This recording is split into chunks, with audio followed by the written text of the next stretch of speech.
Y te quiero presentar en Mar del Plata a un hombre que es un apasionado por investigar los temas que tienen que ver con la historia de nuestra Patagonia. Patricio Donato, buenas noches, ¿cómo estás?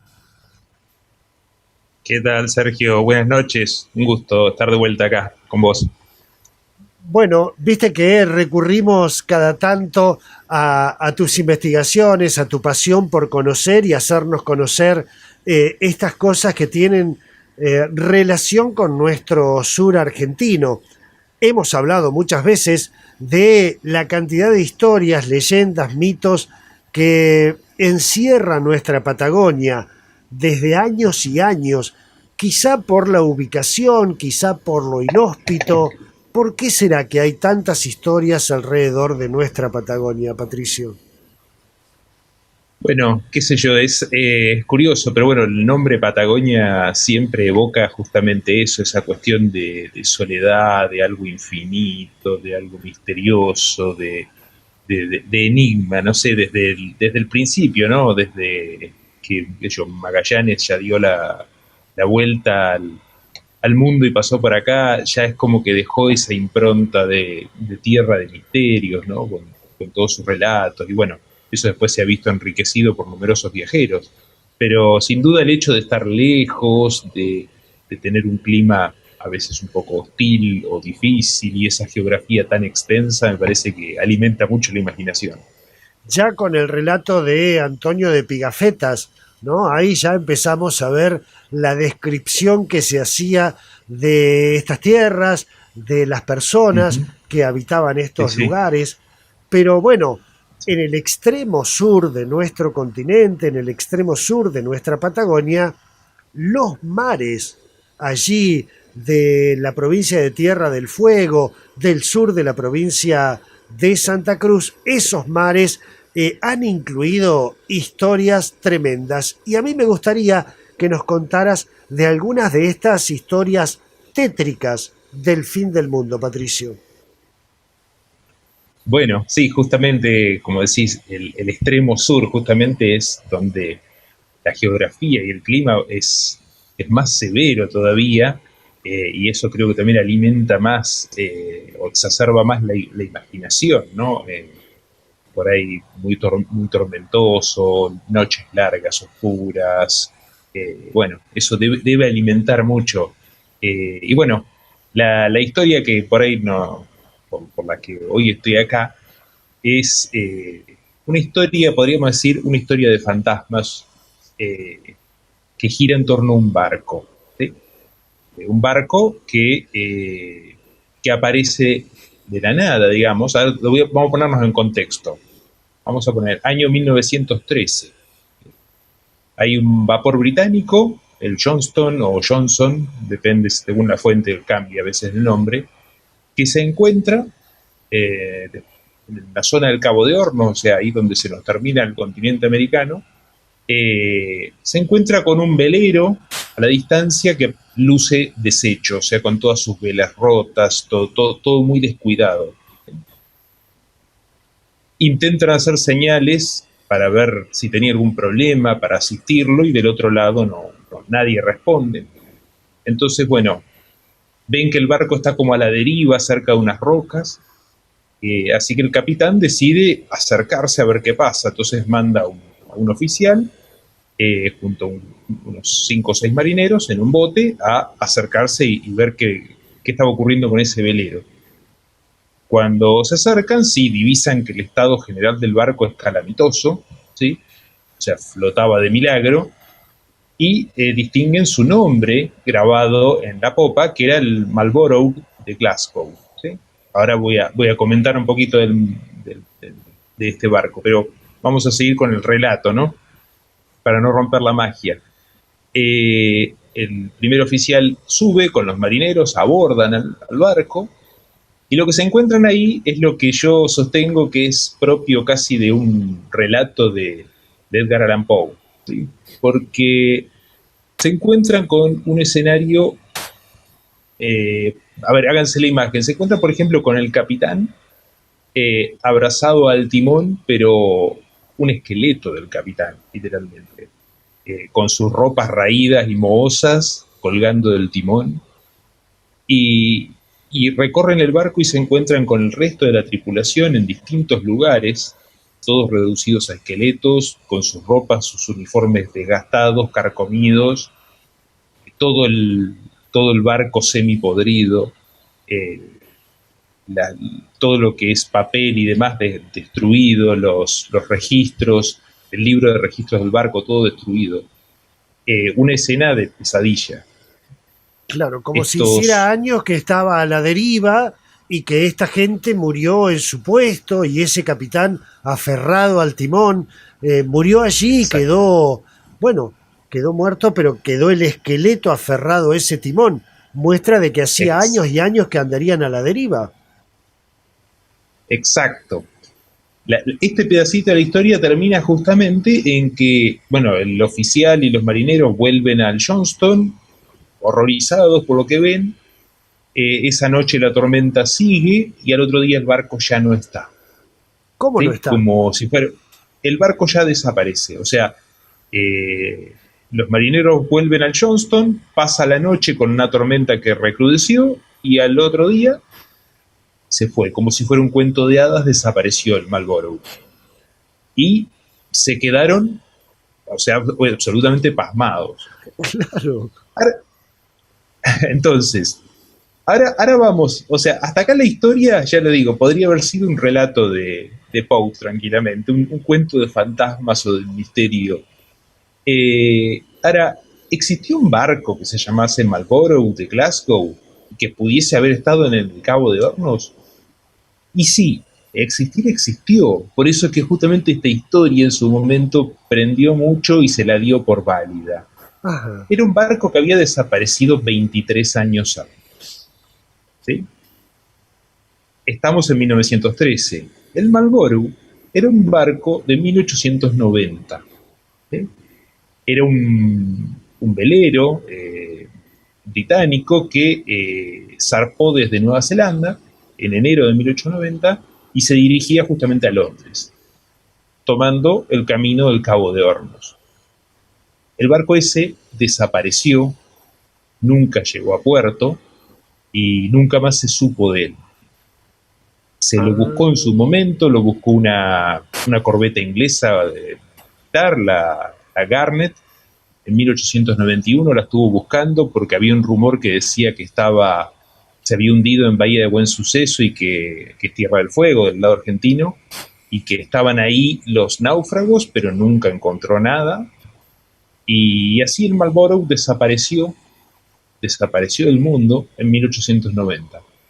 Y apareció, y pongo acá unas comillas, en 1913 con esta historia que cuenta la gente del Johnston y que sale publicada en varios diarios, digamos menores, diarios pequeños, no diarios importantes, pero sale en varios diarios del mundo que replican esta historia, la del barco lleno de esqueletos, The Crew Skeletons, como le decían, ¿sí? Es la tripulación de esqueletos.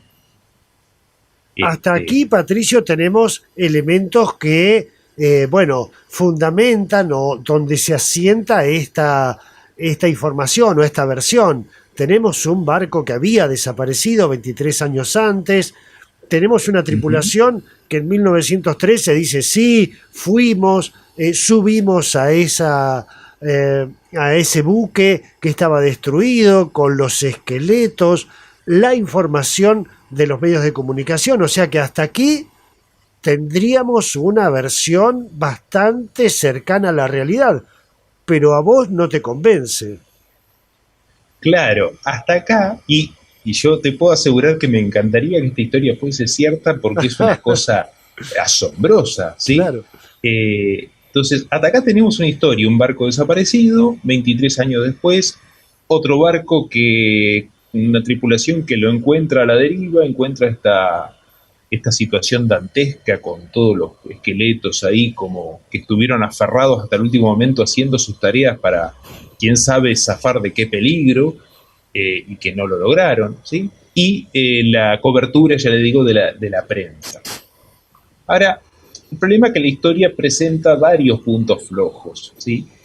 Los primeros que se me vienen a la mente es, bueno, la ruta del Cabo de Hornos, en 1890, entre 1890 y 1913, que es el periodo que estamos analizando, era una ruta muy transitada, ¿sí? El canal de Panamá todavía no estaba abierto, se inauguró en 1914, por lo tanto todo el tráfico del Pacífico, de la costa oeste a la costa este de América, se hacía por el Cabo de Hornos. Claro.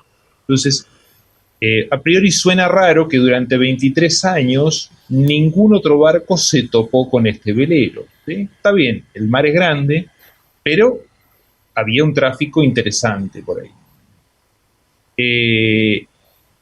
Otra cuestión es que recordemos que la zona del Cabo de Hornos es una zona de muchas tormentas, con mucho hielo a la deriva. También cuesta imaginarse un barco que esté 23 años navegando a la deriva sin alguien que lo gobierne y que haya sobrevivido a todas estas inclemencias del clima, ¿no? Después, bueno, toda la zona del Cabo de Hornos, justamente por este clima tan severo, era una zona donde había mucha búsqueda de naufragios. Continuamente se estaban buscando barcos perdidos. Entonces también, qué raro que nadie se topó con un velero a la deriva. Claro. Después, si bien la nota fue cubierta por algunos periódicos de Londres, algún jornal de París y algún otro diario perdido por ahí, no tuvo seguimiento por la prensa más importante, por los grandes diarios, y ni siquiera tuvo repercusiones en Nueva Zelanda, donde por ahí hubiese sido el primer lugar donde hubiese tenido repercusiones porque el barco había salido de ahí. Y bueno, después lo último ya es que el barco, el Johnston o Johnson, también está puesto en duda porque en esas fechas y en esa ubicación no había ningún vapor con ese nombre en la zona del Cabo de Hornos. ¿En serio? Y el relato, claro, exactamente, o sea, la gente que ha estudiado un poco esto descubre que había algún vapor llamado Johnston, pero en 1913 no estaba en el Cabo de Hornos. O sea Entonces, que ahí ya se nos empieza a caer la versión, porque no solamente que está en duda que este velero haya estado a la deriva, sino que también se pone en duda la presencia de este buque que dice haber encontrado este barco lleno de esqueletos, Patricio. exactamente, entonces es como que se nos empieza a caer toda la estantería. Después el relato tiene esa vaguedad, faltan muchos nombres propios, no sabemos ni quién es el capitán del Johnston, no tenemos, nos faltan referencias un poco más firmes como para tirar del violín y poder ir buscando, ¿no? Tiene ese toque de vaguedad suficiente como para que la historia parezca creíble, pero que sea inverificable. Claro, una verdadera Y pena. por último, Realmente es sí, una historia no, preciosa. claro, a ver, por último, ya cuestiones más técnicas, y esto por ahí lo he leído de otras fuentes, ¿no? Pero dicen, bueno, el Marlborough, en el relato este que hace la supuesta tripulación del Johnston, dicen que encuentran al capitán en el puente y dicen, bueno, pero el Marlborough no tenía puente, era un velero que no tenía puente. Entonces, empieza a desarmarse la estantería en todos los puntos, empieza a caerse. Posiblemente se haya tratado de alguna noticia así de toque sensacionalista para impactar, para llamar la atención, para vender más, ¿sí?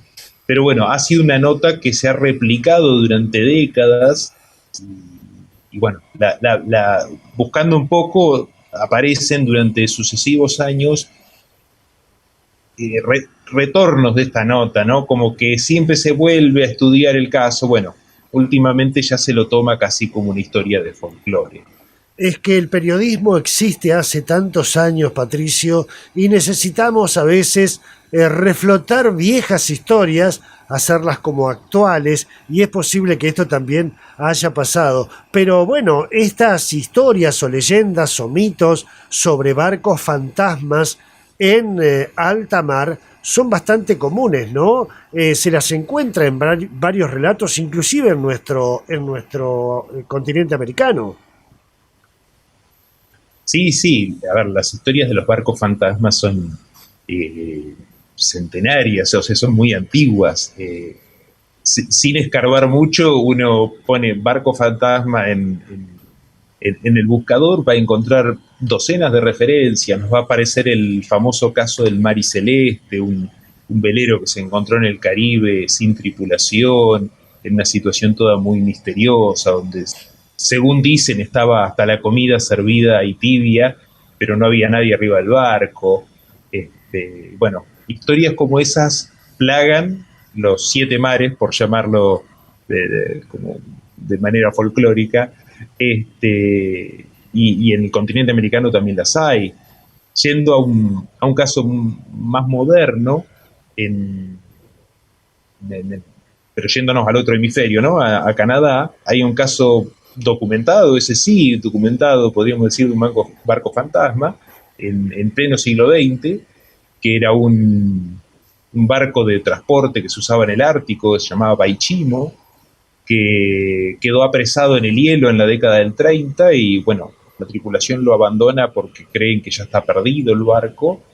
Y la cosa es que el barco zafa solo, porque el hielo se abre, es por cuestiones naturales, y queda vagando 30 años. De hecho, están documentados encuentros con el Baichimo, en el cual gente que sube a registrarlo, se baja, y hasta los años 60 se lo siguió viendo perdido, vagando por el Ártico, hasta que, bueno, un buen día desapareció, se ve que se terminó hundiendo. Eh, y hasta hace poco el gobierno de Canadá estaba financiando un proyecto para encontrar el Baichimo donde esté hundido, porque era también una historia que tenía mucho atractivo, pero era una historia cierta, era un barco que había sido abandonado y por esos azares de las cosas siguió navegando solo durante 30 años eh, en el mar Ártico. Le recuerdo a la audiencia que estamos en Mar del Plata, estamos hablando con Patricio Donato, un historiador, un apasionado de recuperar estas historias, en este caso de barcos llenos de esqueletos en los mares del fin del mundo. Una pena, Patricio, que no podamos confirmar que existe un barco o un velero a la deriva en el fin del mundo con su capitán, con el esqueleto de su capitán aferrado al timón. Nos hemos perdido una Sí. perlita para el turismo y para trascender más allá de nuestra Patagonia. Sí, sin duda, ya te digo, es una historia que a mí me encantaría creerla y que fuera cierta. Y sin duda es una historia que atrae y que enriquece el folclore regional, justamente, alimenta ese aura de misterio que ya tiene de por sí la región. Así es. Bueno, allí en el extremo sur, en los mares, en los archipiélagos que están en la Tierra del Fuego chileno-argentina, en ese extremo, durante la Segunda Guerra Mundial, persecución de barcos alemanes que teóricamente se escondieron en esos archipiélagos, entre esas islas. También hay mucha literatura sobre eso. Patricio Donato, siempre es un placer visitarte y el agradecimiento que nos recibas a esta hora y nos entregues estas historias, en este caso historias tétricas del fin del mundo. Bueno, gracias a vos, Sergio, por el espacio, como siempre, te agradezco. Este, bueno, me alegro que estas historias se enganchen eh, que- y que, bueno, que les puedas dar esta difusión para toda la región. Invitemos a la gente que está interesada en esas historias de nuestra Patagonia a tu blog, allí donde vos depositas todos estos escritos, estas investigaciones. Se llama Bahía Sin Fondo, ¿verdad? Sí, es Bahía Sin Fondo y la dirección es Bahía Sin Fondo, todo junto, sin espacios, .blogspot.com. Y ahí, bueno, van a encontrar un compendio de historias, por ahí a veces puede haber artículos que están un poco fuera de tema, porque, bueno, también es un blog personal, pero en general la mayoría de las historias están concentradas sobre cuestiones relacionadas a la Patagonia, a sus leyendas, historias curiosas, eventos poco conocidos y cositas de estas como las que hemos podido difundir gracias a vos, Sergio. Patricio Donato, muchísimas gracias. Me tengo que volver aquí a Neuquén. Gracias, ¿eh? Bueno, gracias a vos. Hasta luego. Estábamos en Mar del Plata compartiendo estas investigaciones, estas historias de Patricio Donato, en este caso referidas a esta presencia teórica o hipotética o de leyenda, la presencia de un velero a la deriva con su tripulación aferrada a sus tareas cotidianas, pero claro, de 1890 solo tienen sus esqueletos. Esto fue lo que dijo otra teórica tripulación de otro teórico barco. Hemos terminado destruyendo un mito, una creencia sobre la presencia de este velero a la deriva en el sur de nuestro país. Una pena.